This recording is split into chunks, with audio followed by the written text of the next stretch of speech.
Well, the Sherwood Park Crusaders find themselves bounced from the postseason in the first round for the first time since 2011.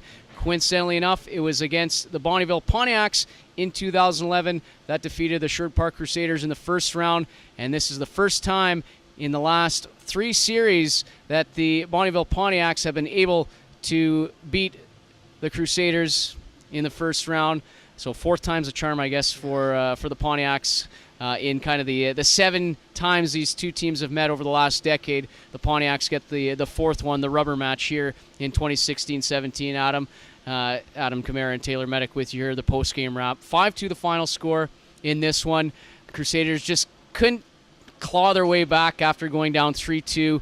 They went down early, not a good start for them, going down 2-0. They tie things up, but just a tall task to overcome, and really almost didn't really have a sniff in this game, Adam.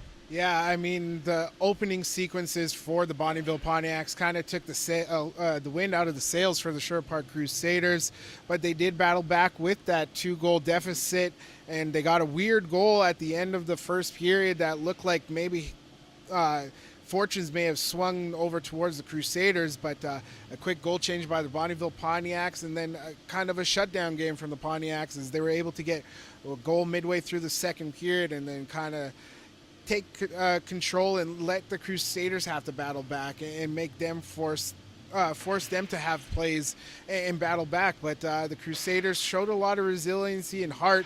A lot of urgency and desperation came in that third period, but they just couldn't get over the hump. And then when the Pontiacs got another 2-goal lead, it just kind of went away from there. Crusaders had a lot of chances. Garrett Clegg had a few chances in this game. He showed up as an affiliate player for the Crusaders, showed a lot of promise, but the Crusaders just couldn't bang anything home, and the Bonnyville Pontiacs were the better team in this series. They were able to get that overtime winning game too, which may have swung things in their favor, because then last night and then tonight they were just able to control a lot of the offensive play and keep things away from the Sherwood Park Crusaders offensively. And the Crusaders just kind of looked like they petered out as the series wore on, and it kind of seemed as that the season wore on, and near the end some things happened for the Sherwood Park Crusaders that they just couldn't overcome. And it's a lot of adversity to face as a teenager and a young adult for these Crusaders, but they did a good job. They showed a lot of heart and resiliency, and that's all you could ask for in a game where you're kind of overmatched, Taylor. Absolutely, and the Bonnyville Pontiacs, for them, guys that were involved in this series last year. Disappointing exit for the Pontiacs in the postseason, obviously, but they come alive in this series. Specifically, Ryan Pichet, 2 fantastic games in Game 3 and 4 for the Pontiacs. He gets the hat trick last night in Game 3, and in Game 4 gets the game's opening goal and then ices it with the empty netter. So Pontiac players that hadn't been involved in the series last year certainly coming to alive and making amends for last season, but Pichet was the Crusader killer, I guess you could say, in this series, and primarily in Games 3 and 4. Yeah, he definitely had another gear coming into the Sherwood Park Arena. I mean, as you said, his hat trick last night in the second period alone, and then his 2 goals and 1 assist here tonight. It kind of felt like a coming out party in the playoffs for Ryan Pichet, and he really made the players around him better, and Brendan Holteris and PJ Morocco. I mean, PJ Morocco had a goal tonight as well. Those 3 guys just were the key factors that the Crusaders just could not shut down and had no answer for.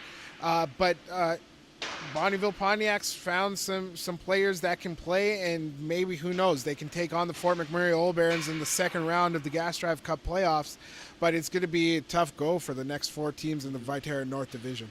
Yeah, and Derek Brown, another guy too, that veteran of the Pontiacs, came up big in this series. Some great goals at key times for the Pontiacs. For the Crusaders as well, with the end of the year, you say goodbye to the 20-year-olds, and specifically guys like Chase Toronto, Tyler Maltby, and Ben Soa have been with the organization for quite some time. Toronto and Soa, playing over 200 games for the organization. Tough to see these guys end their career this way, but that's life, and you can't draw it up the way you'd like to. Unfortunately, that's the way it goes. But it's Tyler Maltby. What a career he had with the Crusaders, going on to ASU in the NCAA to play for the Sun Devils. Just a fantastic last 2 years from the league's leading goal scorer. Yeah, almost 80 goals from Tyler Maltby in the regular season for the Sherwood Park Crusaders. Something that we haven't really seen a production kind of like that. I mean, there's guys like Nick Jones and Andrew Tavner and Sean McTavish in previous years, but not the way it was so dominant by Tyler Maltby.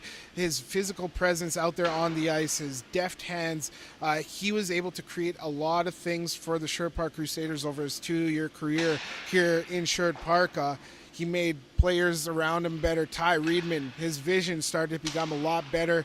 He elevated the games there, and Medak Zicko came on midway through the season for that line, and Medak Zicko's season blossomed as well. So Tyler Maltby was a player that was able to come in, be a physical presence, get the goal scoring, but also make the players around him better, and that's going to be something the Crusaders are going to miss moving forward.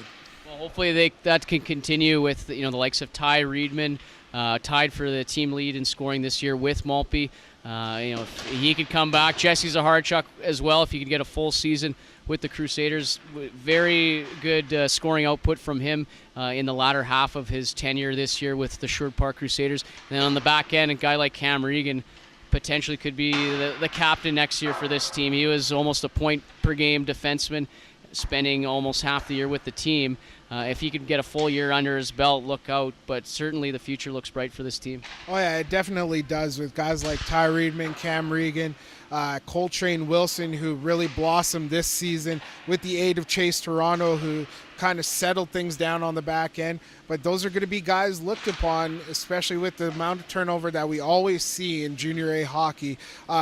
You're always going to see it, but those guys who potentially could come back, you want to see the progress over the course of the season. Those are guys that really came on strong at the end. Even though the team wasn't very successful near the end, those were guys that kept producing and kept doing things for the team in positive lights as the season wore on. But hopefully those are players that can come back. GM Kyle Chase did a very good job this season locating players, finding those diamonds in the rough. Cam Regan coming in midway through. Jesse Zaharchuk coming in and being productive players for the Sherwood Park Crusaders team. If another season of for GM Kyle Chase, another off season, and then maybe another season for head coach Adam Mana, who is also in his first year head coaching wise for the Sherwood Park Crusaders.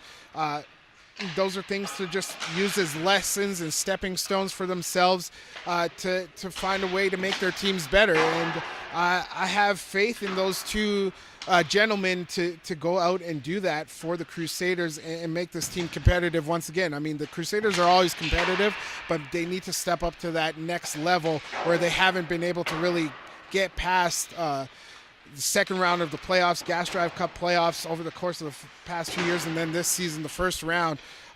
They're going to find ways to make this team better and jump over those hurdles for them. So we'll see what they can do in the offseason, see how the makeup of the team looks, how they change it up, and see what they can do next season, Taylor.